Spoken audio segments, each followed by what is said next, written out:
3 ans que les fans attendaient. Voici enfin le 13e opus de la saga Final Fantasy pour la première fois sur les consoles nouvelle génération. Alors forcément, les attentes des joueurs sont grandes et du côté des graphismes, la réalisation est quasi parfaite. 2 éléments fondamentaux caractérisent la série des Final Fantasy. Premièrement, les jeux doivent suivre et s'adapter aux nouvelles consoles et à leurs possibilités techniques. C'est pour cela que nous essayons à chaque fois d'innover en utilisant les dernières technologies disponibles. Et deuxièmement, nous essayons toujours de raconter une histoire à la fois humaine et universelle. L'histoire de ce Final Fantasy est celle du monde artificiel de Cocoon, un vaisseau flottant où s'est réfugiée l'humanité par crainte de vivre sur la planète sauvage Pulse qu'elle a quittée par le passé. Une crainte si forte que le gouvernement de Cocoon force régulièrement à l'exode des personnes soupçonnées d'appartenir à ce monde oublié.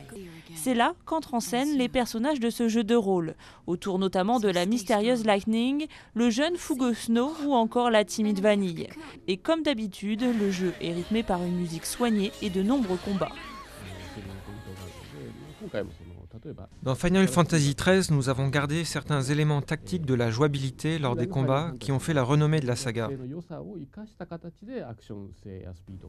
Mais il y a également un nouveau système qui mêle la stratégie dans l'action. Comme cela, les fans de longue date, mais aussi ceux qui n'ont jamais joué à Final Fantasy, trouveront dans ce jeu des éléments qui les satisferont. Séduire les non-initiés quitte à en oublier un peu les fans, Final Fantasy XIII semble en effet être assez linéaire dans les premières heures de jeu. Or, ce qui avait fait la renommée de la saga était son incroyable liberté d'exploration.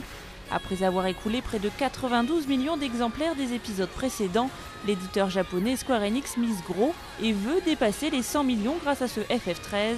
Un pari largement réalisable. Le premier jour de sa sortie au Japon, près d'1 million de copies s'étaient écoulées.